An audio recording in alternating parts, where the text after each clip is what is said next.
sin santidad. Entonces, muchos en el mundo cumplen con el ciclo de la vida y siguen el rumbo que les da la ciencia. Nacen, crecen, se reproducen y mueren. Y muchos de los cristianos vienen a la iglesia sin una meta real.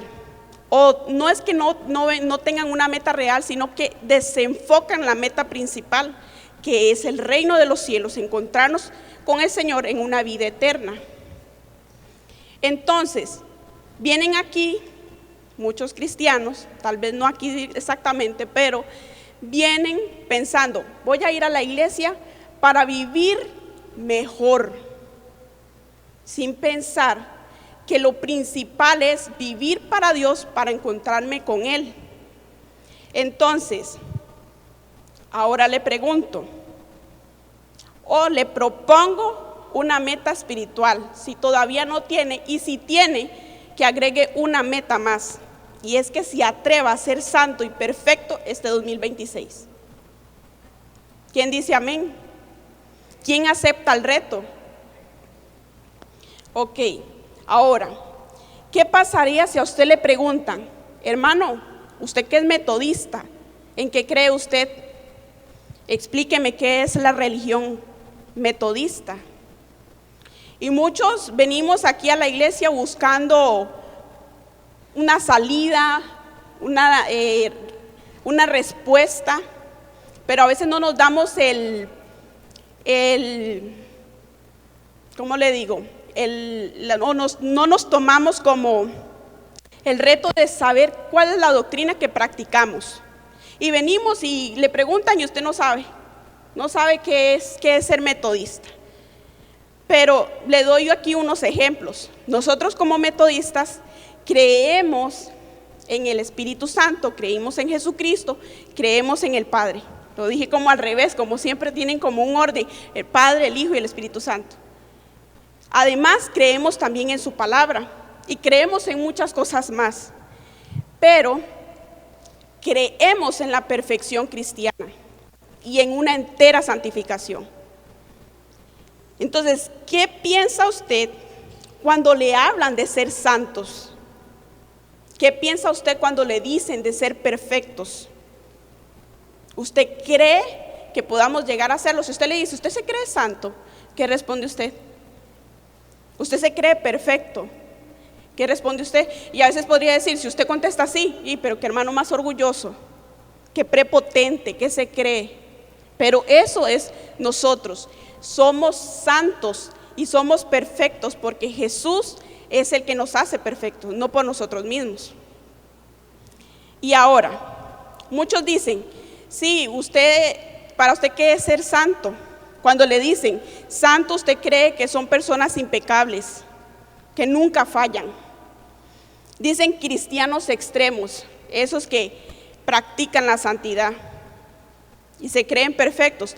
Son metas imposibles cuando nos proponen un concepto errado, porque nos proponen un concepto humano y no espiritual. Entonces, al tener un concepto errado, nuestra meta o nuestro razonamiento dice, eso jamás puede ser, eso jamás lo vamos a llegar a hacer. ¿Por qué? Porque el concepto es humano, no es bíblico. Ahora, en las cartas de Juan, nos hablan de cómo podemos llegar a ser santos y perfectos, y no solo eso, en Romanos también. Pero hay que tener que leer la Biblia y que el Espíritu Santo sea el que revele lo que quiere enseñarnos, porque a veces pasamos una y otra vez por la Biblia, pero no entendemos, porque no hay una revelación verdadera a lo que está escrito ahí.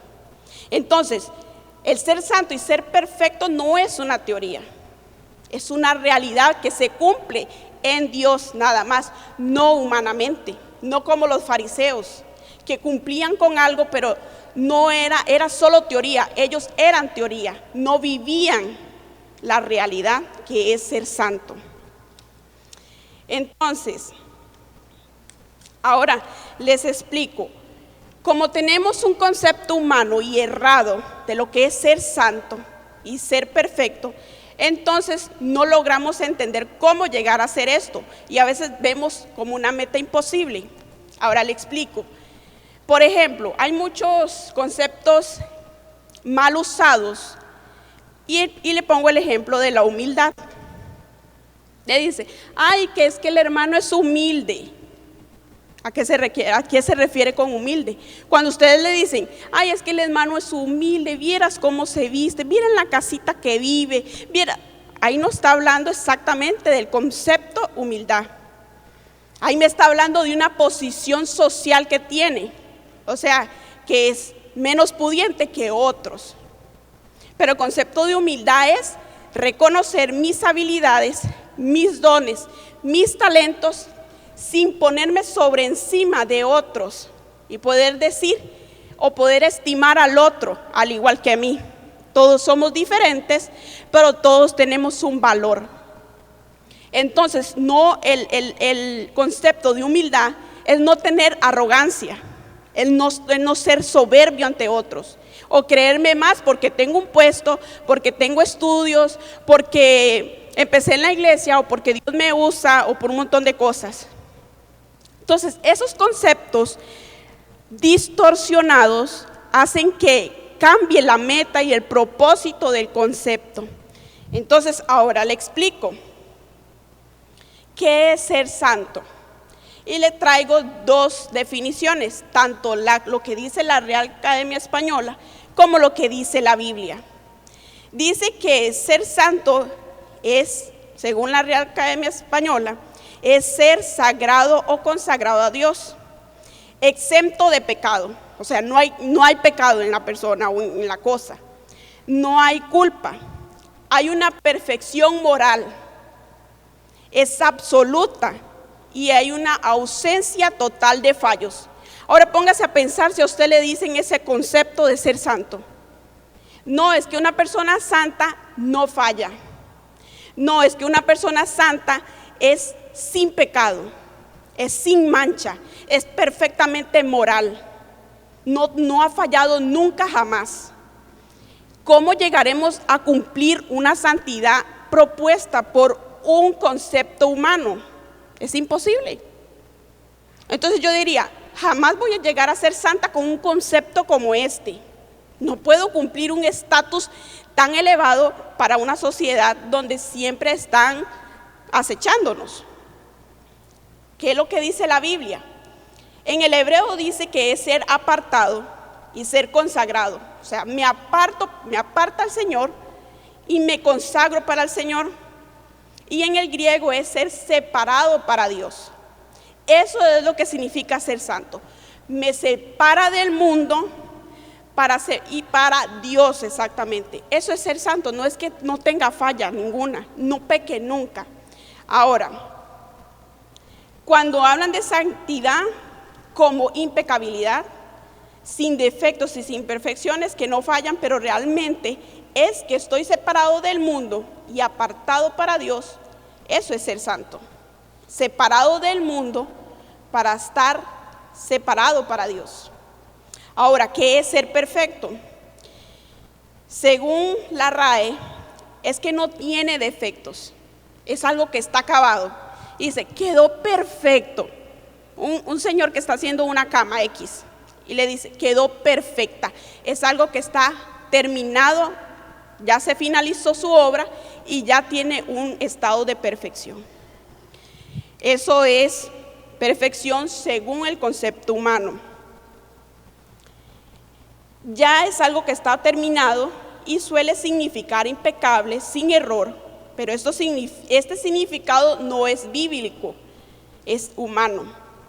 Entonces, según la Biblia, es ser íntegro, completo, sincero, maduro, pleno y llevado a su fin. Cuando se habla de perfección en la Biblia, es un estado progresivo a la madurez. Para llegar a la madurez espiritual y un hombre que vive con un corazón íntegro delante de Dios. Entonces, cuando la Biblia dice santo, habla de pertenencia, habla de a quién pertenezco realmente yo.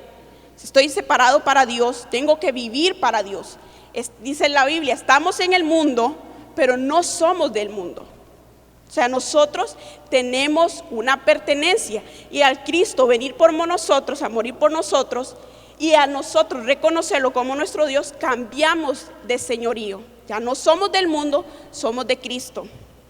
Y cuando habla de perfección o perfección cristiana, habla de un estado de madurez, de crecimiento espiritual, en el cual yo entiendo que ya no vivo para la carne, que ya no vivo para el mundo, sino que vivo para Dios. Entonces no es que hablan de impecabilidad, ay, es que es perfectísimo, ese sí es santo. Y a veces nosotros como cristianos nos juzgamos nosotros mismos y tendemos a ser muy rudos con los mismos de adentro. Y empezamos a vivir la legalidad o el legalismo como lo hacían los fariseos, porque cumplían con un estereotipo externo que se miraba, pero no había una transformación real dentro de su corazón, que realmente eso es lo que pesa ante el Señor. Cuando el Señor le pide a usted que traiga una ofrenda, no se fija en la cantidad, sino en la intención del corazón. Y si nos damos cuenta, nosotros vivimos o tendemos a pesar el pecado, cuál pesa más, cuál es peor, pero medimos el fruto y pesamos el fruto del pecado, sin saber que lo malo está dentro. Entonces, hemos escuchado, sí, la prostituta es igual que, peca igual que un chismoso, pero como la prostituta se le ve y al chismoso casi no, porque no crean, tiene sus características el chismoso. Entonces, tendemos a hacer eso. Ahora, ¿qué pensaría usted con el concepto que le digo? ¿Es posible llegar a la santidad? A una entera santidad. O sea, el pastor ha explicado y ha dicho que la entera santificación es que yo puedo vivir un día sin pecar. Si yo puedo vivir un día sin pecar, puedo vivir 2 días, puedo vivir 3. Y yo quiero explicarles qué es ser santo según la Biblia, porque a veces caemos en las justificaciones que dicen, no, es que el hombre es pecador, él es siempre pecador porque tiene una naturaleza pecaminosa y entonces por eso yo no puedo ser santo porque voy a seguir pecando. Mentira. Usted puede ser santo. Y yo le voy a explicar aquí el cómo es ser santo y cómo es que no es impecabilidad, no es que no pequemos, sino es el estilo de vida que llevamos como adultos santos, como hombres escogidos de Dios. ¿Cómo es que cumpliríamos entonces la palabra que dice que el Señor nos ha hecho semejanza y hechura de Él? No podríamos cumplir eso porque dice que Él es un Dios santo y escogió al pueblo para que Él sea santo como Él también es santo. Entonces, si no pudiéramos cumplir esto, la Biblia se contradeciría con todo lo que se está diciendo. Ahora, cuando se habla de una entera santificación, no es una perfección humana, sino el resultado de que la simiente de Dios, el Espíritu Santo, tenga un pleno dominio en la vida del creyente. Ahora, ya he explicado qué es ser santo, según la Biblia y según el humano, voy a entrar en el desarrollo que el versículo está en 1 Juan 5:18. Dice así su palabra: sabemos que todo aquel que ha nacido de Dios no practica el pecado, pues aquel que fue engendrado por Dios le guarda y el maligno no le toca. Dice que el que fue engendrado, que es nacido de Dios, no practica el pecado. Entonces, ¿cómo puedo llegar a ser santo? La fuente de la santidad, la clave está en ser nacido de Dios. ¿Y cómo yo sé que yo nací de nuevo? ¿Por qué es importante y por qué Dios dice que es necesario? Si ustedes recuerdan que Nicodemo le preguntó a Jesús: sabemos que tú eres el Señor, que vienes como maestro, porque nadie puede hacer estas cosas si Dios no está con él. Entonces le dijo: Nicodemo, es necesario que vuelvan a nacer de nuevo para poder ver el reino de Dios. Eso está en Juan 3:3. Pero vea lo que dice en 1 Juan 3:9, que, ¿cómo le digo? Que refuerza lo que dice en 1 Juan 5:18. Todo aquel que es nacido de Dios no practica el pecado, porque la simiente de Dios permanece en él y no puede pecar, porque es nacido de Dios. Ok, cuando se habla de practicar, el practicar es algo que yo hago habitualmente, que es, lo practico, o sea, si alguien dice practico deporte, es que lo hace habitualmente. ¿Para qué? Tiene un propósito.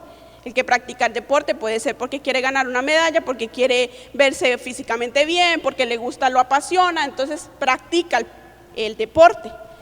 Entonces, cuando hablamos de practicar el pecado, es que hago consciente y deliberadamente, voluntariamente, el pecado. O sea, no me incomoda, no me molesta, me gusta, entonces lo practico. Practico el chisme, porque en Proverbios dice que el chisme es rico, le gusta la carne, entonces lo practico. Y no hablando de muchas cosas más, que también son los deseos de la carne, lo que es la lujuria, la concupiscencia, todo un montón de cosas. Entonces, el practicar, ahí está la clave. Una persona que ha nacido de nuevo no practica el pecado conscientemente. O sea, que no puede. Ahora, ¿por qué? Porque es necesario nacer de nuevo. Porque la simiente que hay en nosotros, la semilla, la naturaleza vieja, es cambiada por una nueva. Por eso dijo el Señor, no puede ver el reino de Dios si nadie ha nacido de nuevo. Porque la simiente vieja que hay no ha sido cambiada, entonces por ende hay malos deseos que me van a llevar a pecar, que me van a tentar y voy a caer porque me gusta el pecado.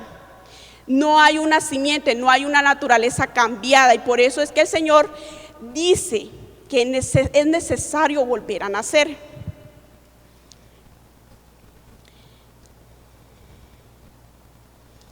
Cuando nosotros no hemos nacido, hay una genética pecaminosa que tenemos con la caída de Adán. Hay una tendencia, o sea, hay un deseo malo de estar pecando. Y vea lo que dice Romanos 7:17. ¿Pueden ponérmelo ahí, porfa? El asunto de la simiente, de la naturaleza pecaminosa, es que hay una ley, dice Pablo, que hay una ley en nuestros miembros que nos lleva a pecar. Dice, de manera que ya no soy yo quien hace aquello, sino el pecado que mora en mí. Hay un deseo espiritual dentro de nosotros de no pecar, pero como estamos bajo la ley, bajo una mala genética, una mala simiente, terminamos pecando. Pongan el 18, porfa. Terminamos pecando. Dice, y yo sé que en mí, esto es, en mi carne, no mora el bien, porque el querer el bien está en mí, pero no el hacerlo. Entonces, con esto podemos entender cuál importante es nacer de nuevo, porque si no, entonces explicaría el por qué seguimos pecando y practicando el pecado conscientemente. Es necesario volver a nacer para nosotros ser cambiados desde adentro, desde el interior. Y pasan dos cosas. Cuando nosotros venimos y recibimos a Cristo, el Señor viene y nos justifica nuestros pecados. Y eso ¿qué quiere decir? Hay un cambio legal. El cambio legal se da porque por medio de su sangre, Él me convierte en hijo y me quita el estado legal de enemigo. Pero es un estado superficial. Cuando estas dos cosas, la justificación y el nacimiento de nuevo, no se dan en conjunto, se pierde el estado del hombre. Entonces llegamos a justificarnos, pero la fe, yo pienso, la fe no da tanto para que usted nazca de nuevo. Entonces, creo que Dios me justifica, creo que Dios me perdona, pero que esa fe no me da para nacer de nuevo, ¿Por qué? Porque solo quedó en creer. Y no existe la transformación dentro. Y a veces esto pasa por una emoción, que me da una emoción por creer que Dios me puede restaurar y todo, pero no me lleva a un nuevo nacimiento, y se puede explicar el por qué la iglesia sigue pecando deliberadamente. Sigue pecando, cometiendo cosas que a Dios no le gustan. Y entonces digo yo, volvemos a lo mismo, seguimos pesando los pecados externos, el fruto, pero no pesamos lo que nace realmente del corazón. Y esta es la importancia, que cuando la simiente es cambiada, cuando la semilla es trasplantada, cuando la vida nueva de Jesucristo es plantada en mí, entonces hay un cambio interior, no solo exterior. Dice Romanos 8:5, porque los que son de la carne piensan en las cosas de la carne.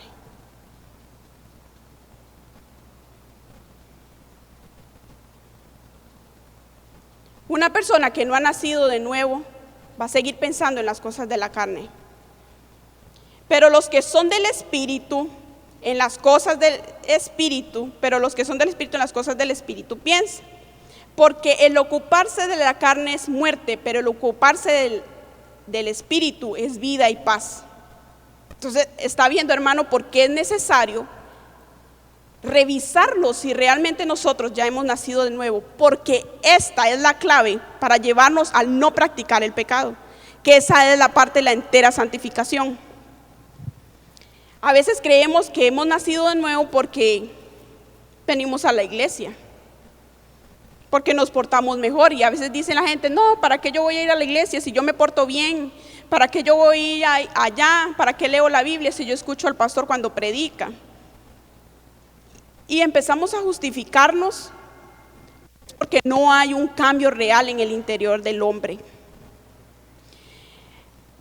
Dice Romanos 8:1.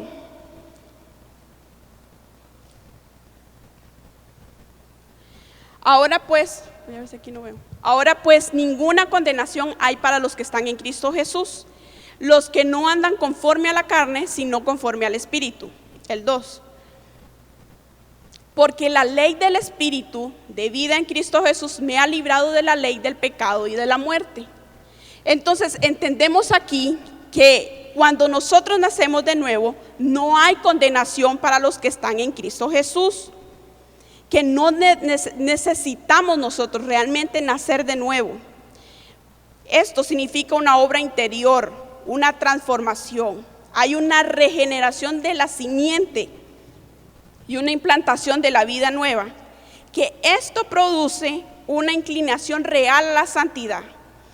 Cuando nosotros nacemos de nuevo, la inclinación y los deseos que nacen en el corazón se inclinan a vivir una real santidad para el Señor, ya que la persona no se acomoda al pecado, no le gusta, no puede pecar porque le desagrada al Señor.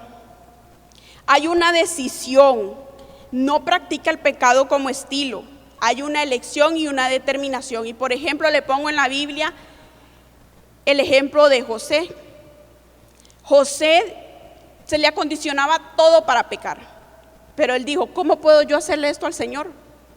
Había una nueva simiente, había una simiente nueva en José. Era diferente, porque él no se acostumbraba, no se podía adaptar al pecado, aún así cuando podía favorecerle todo el asunto. Entonces, en resumen, el nacimiento es una vida nueva implantada en el Señor, para que nuestros deseos sean inclinados a la verdadera santidad. Hay una nueva reorientación del corazón. Ahora mi deseo nace del corazón de servirle al Señor, de cuidarlo a Él, por amor, no por temor. Hay una ruptura del dominio del pecado. Esa ley que dice Pablo en Romanos 7, que muchas doctrinas se basan y dicen que no pueden ser santos porque la ley del pecado está en nuestro cuerpo, que por eso nosotros pecamos. Esa ruptura del dominio del pecado pasa en Romanos 8. Cuando Dios decide cuidarlo, cuando Dios decide implantar lo nuevo de Él para que usted no siga pecando.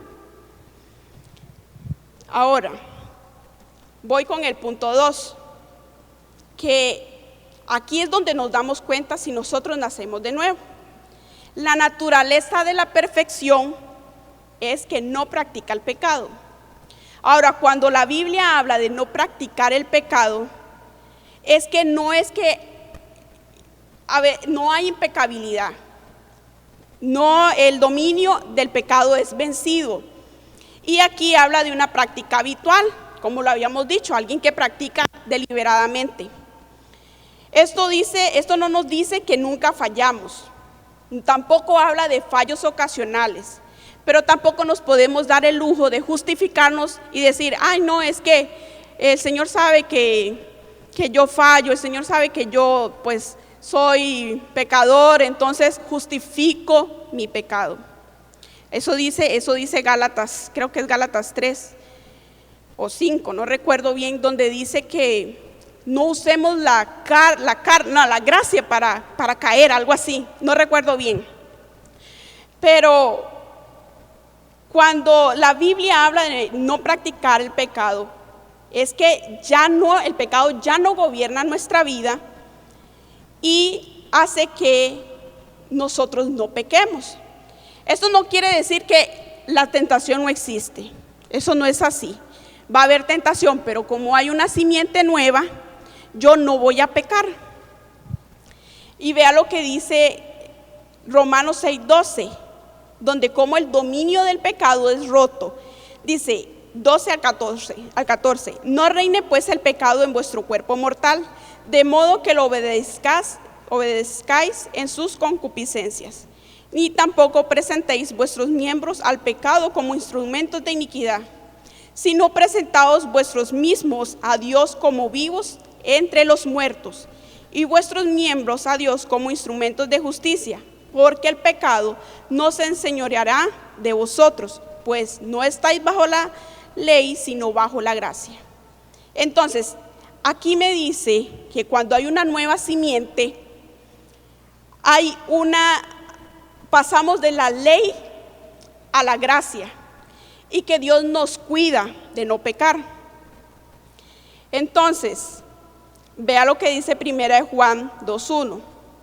Hijitos míos, estas cosas escribo para que no pequéis, y si alguno hubiera pecado, abogado tenemos para con el Padre, a Jesucristo el justo. Esto lo que nos dice a nosotros es que no haya ausencia de tentación. Que como ya somos perfectos, ya nunca vamos a pecar. Nos habla de una situación en la que nosotros decidimos voluntariamente cuidar al Señor y no pecar, porque ya ahora nosotros tenemos el dominio de decir sí o no. A veces dicen, es que el diablo me tentó, es que el diablo, no. Ahí está la tentación, pero usted tiene la decisión de pecar o no. Eso nos está hablando Él cuando nosotros tenemos el dominio sobre el no pecar. Ahora,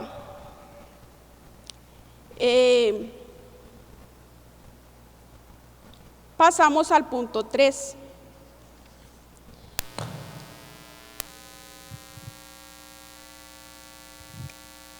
Híjole, aquí sería como gritar, ¿me escuchan? En el punto 3, ahí está. En el punto 3 nos habla, en la última parte del versículo 5:18, donde dice que, pues aquel que fue engendrado por Dios le guarda y el maligno no le toca. Entonces el es autosuficiencia, no es que yo voy a hacer lo que hacían los fariseos y dicen, sí, la naturaleza pecaminosa y la tentación o la influencia demoníaca hace que pequemos, pero cuando nosotros venimos a Cristo también tenemos bendiciones. Y dice que hay una nueva simiente, pero también Dios nos guarda para no caer en pecado. Entonces, ¿cuáles son los resultados? Bueno, no leí de Santiago 4:7, que dice que cuando nos sometemos a Dios, resistimos al diablo, él huye de nosotros. Entonces debemos someternos a Dios para poder resistir al enemigo. Entonces no somos santos porque nunca caemos, sino porque la vida de Dios gobierna nuestra vida y Él mismo nos guarda. Hermanos, nosotros somos santos y podemos ser perfectos porque Dios viene por un pueblo santo. Y dice su palabra que nadie puede verle si no vive en santidad.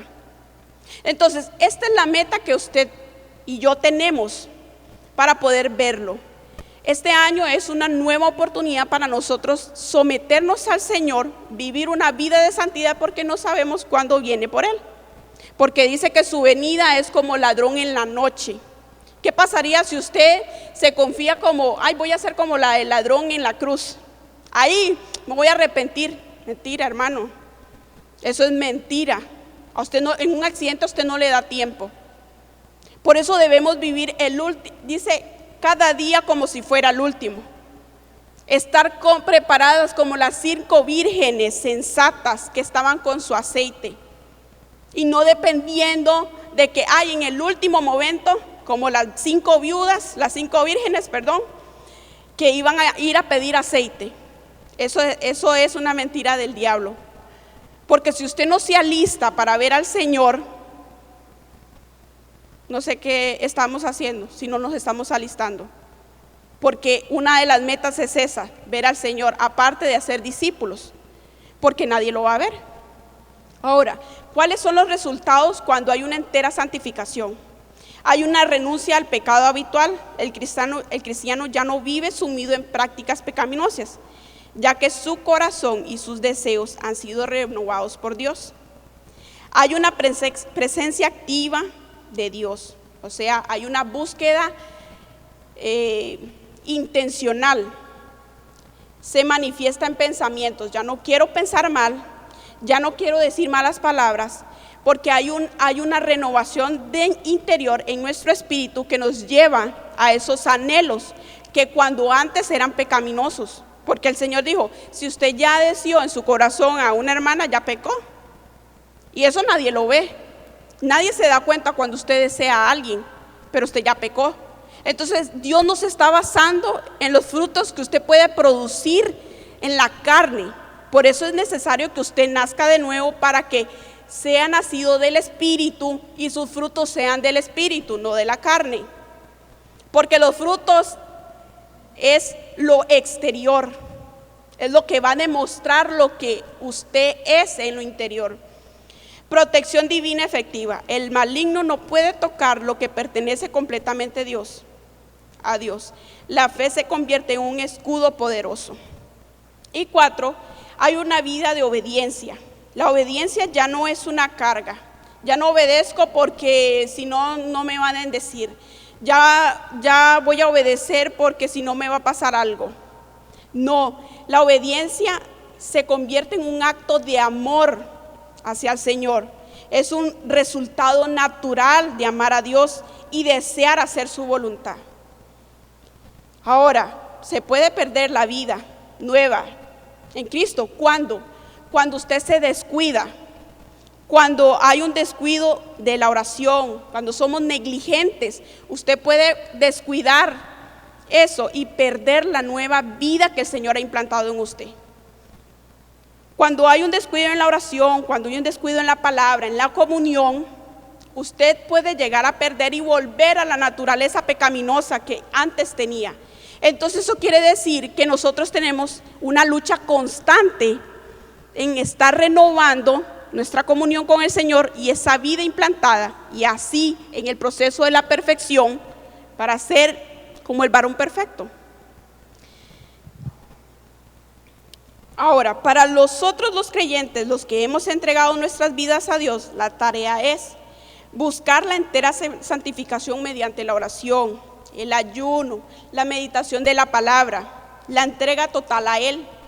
Eso es lo que nos va a hacer a nosotros a llevarnos a esa entera santificación para no pecar deliberadamente, para vivir como Dios le agrada. Permite que el Espíritu Santo complete su obra en ti. Es hora de analizar cómo estoy yo. ¿Será que realmente nací de nuevo? ¿Será que estoy practicando algún pecado y siendo permisivo con él? La murmuración, la mentira. A veces decimos una mentira y somos conscientes de que decimos mentiras, pero no nos incomoda. Entonces estamos practicando el pecado porque conscientemente lo estoy haciendo. Para quienes buscan a Dios, la santificación es un don de Dios accesible para todos los que creen en Jesucristo y están dispuestos a dejar que Él transforme su vida por completo. La entera santificación no es un estado alcanzado por nuestra propia fuerza, sino el resultado de la obra de Dios en el creyente que se entrega totalmente a Él. Entonces, hermano, los resultados claros son visibles, son los frutos del Espíritu Santo. Y por eso decía el Señor, por sus frutos serán conocidos. ¿Cuáles son sus frutos? ¿Cuáles son los frutos que usted quiere dar este año? ¿Cuál es la meta que realmente usted se puso? ¿Cuál es su meta espiritual para este año? ¿Cuál fue la que usted no cumplió el año pasado? ¿Qué le prometió al Señor y no cumplió? Porque dice la Biblia que es mejor no prometer para no cumplir. Es mejor no prometer. Dice, la libertad del pecado habitual. Esos son los resultados. Hay una presencia constante de Dios y protección infalible en Cristo. Esta vida santificada es el propósito para el cual Dios nos llamó, ser testigos de su amor y su poder para el mundo. Entonces, hermanos, no olvidemos cuál es nuestra meta principal espiritual. Somos seres espirituales en un cuerpo natural y que muchas veces estamos enfocados en lo natural y no en lo espiritual. Y nuestra meta es un día estar con el Señor. Como dijo Pablo, estamos en una carrera para obtener la corona incorruptible, que es la vida eterna. Entonces, hermano, no olvide cuál es su meta y enfóquese este año a cumplir las metas espirituales y a atreverse a ser santo y perfecto delante del Señor, porque Él viene por su iglesia santa, sin mancha, sin arruga, con un vestido perfecto que Él es el que ha cambiado. Entonces, hermanos, esta es la palabra que yo le traía.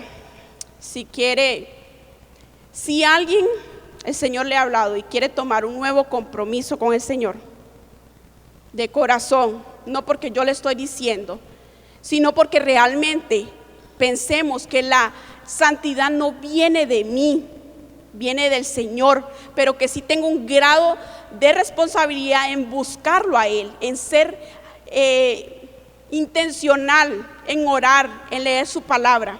Entonces, si alguno quiere pasar al frente para que usted renueve y haga un compromiso real de santidad para vivir este 2026, puede hacerlo. Si no, puede quedarse ahí en su silla. Y vamos a orar para que el Señor nos ayude a vivir este año en verdadera santidad y perfección. Póngase sobre sus pies. Padre de la gloria, estamos delante de tu presencia, Señor, y queremos hacer, Padre, un compromiso contigo de vivir en santidad, Señor, de ser diferente, Señor, pero que sobre todo seas tú cambiando nuestra simiente, que podamos morir al yo, Señor, y resucitar contigo, Padre, para tener una nueva vida en Cristo, Padre. Que seas tú tomando el control de nuestras vidas, de nuestra mente, de nuestro corazón. Señor, yo, Tania Ramírez, no sé si los demás quieren hacerlo, pero yo hoy tomo un compromiso real contigo, Señor, de vivir este año en santidad, de cuidar mi vida, de cuidar mis ojos, mi mente, mi corazón, para vivir para ti. Porque entiendo hoy que soy separada para vivir para ti, Señor, separada del mundo y apartada para ti, Señor, que puedo ser santa y perfecta porque tú eres el que lo hace, Señor, y no por mi propio esfuerzo, Señor. Hoy, Señor, te entrego mi vida, te entrego mi corazón, para que tú renueves, Señor, todo lo en mí. Y poder decir como Pablo: ya no vivo yo, mas Cristo vive en mí. Y que los frutos de tu Espíritu sean los que revelen, Señor, que he nacido de nuevo, Padre, para no practicar el pecado, y que tú me guardes del mal y ya no gobierne el pecado en mí, sino que la vida de Cristo gobierne mi corazón. Padre, gracias por tu amor, por tu misericordia. Gracias por justificar nuestros pecados, por cambiar la legalidad, Señor, porque anulaste el acta de decretos que había en contra mía, Señor, y la exhibiste públicamente, Señor. Tú deshiciste toda maldición, Padre, para ahora vivir en santidad para ti. Señor Dios, hoy hemos escuchado tu llamado a la santidad y reconocemos que no es un llamado ligero, que es un llamado lleno de gracia. Confesamos que muchas veces nos hemos conformado con una fe superficial, con una gracia sin transformación, con una justificación sin nuevo nacimiento. Hoy delante de ti renuncio a todo pecado que hemos tolerado, renuncio a toda excusa que he usado y a toda forma de vida que no te honra. No confiamos en nuestra propia fuerza. No prometemos perfección humana, pero sí rendimos nuestro corazón por completo. Señor Jesús, gobierna nuestra vida. Sé no solo nuestro Salvador, sino nuestro Señor. Espíritu Santo, implanta en nosotros tu vida. Guárdanos del maligno y haznos vivir una santidad real, no por miedo ni por amor. Hoy decidimos vivir para ti, apartados del pecado, dependientes de tu gracia y comprometidos con una vida que glorifique. Recíbenos, Señor, límpianos y guárdanos fieles hasta el fin. Señor Jesús, guárdanos hasta el fin, porque un día, Señor, quiero verte, Padre, cara a cara, Señor. Padre, un día, Señor, se manifestará lo que hemos realmente de ser, Señor, y veremos, Señor, tu cara, tus ojos, te veremos cuál tú eres, Señor. Padre, que esta sea nuestra meta este 2026, Señor, que nos santifiquemos por la esperanza que tenemos de verte algún día, Señor, de vivir en santidad, de vivir comprometidos contigo, de un amor renovado, Señor, no tanto a ti, Señor, sino también a nuestro hermano, Padre. Cuida nuestro corazón, Señor. Limpia nuestras mentes, limpia nuestros corazones, santifícanos cada día más, Señor. Y llena, Señor, nuestras vidas de ti, Señor. Que tengamos el anhelo, el deseo, Señor, de vivir para ti, Señor, de cuidarnos para ti, de ser representantes en esta tierra, Señor, del Dios vivo y santo que tenemos, Señor. Que podamos, Señor, representarte en esta tierra como tú lo mereces, Padre. Que podamos amarte con toda nuestra mente, alma y corazón, Señor. Aquí está tu pueblo, Señor, y mira el corazón, Señor, que ha dispuesto el corazón, que ha dispuesto y ha determinado ser santo este año, Padre. Ayúdanos, Señor, a cumplir las metas espirituales que tenemos para este año, Señor. Tanto, Señor, espirituales como naturales, Señor, creyendo que eres tú el que nos sostiene, que eres tú el que nos gobierna, que eres tú el que nos cuida y nos guarda de todo mal, Señor. Que podamos, Señor, vivir en una vida santa, Señor, pura delante de ti. Cuida nuestros ojos, cuida nuestra mente. Pon un espíritu de temor santo que nos lleve a cuidarte, Señor, y a honrar, a vivir una vida que te glorifique, Señor. Que nazca en nosotros un espíritu de santidad, Señor, de sabiduría, de inteligencia, Padre, para vivir conforme a tus preceptos, Señor, porque así también seremos bendecidos en esta tierra, Padre.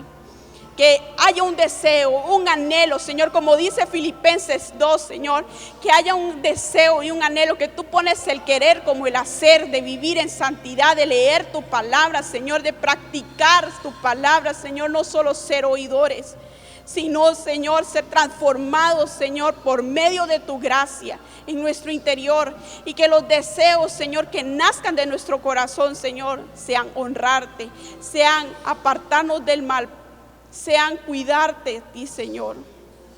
Gracias, Espíritu Santo. Gracias, Jesús, por entregarte en la cruz. Gracias por justificarnos, Señor, y limpiar todo nuestro pecado, Señor. Hoy pedimos perdón, Señor, si hemos fallado. Sabemos que ser santo no es no fallar nunca, sino reconocer cuando lo hacemos, Señor. Ir ante ti, Señor, dice tu palabra que si pecamos, Señor, abogado tenemos, Señor, para que nos limpie, para que nos santifique de todo mal, Señor.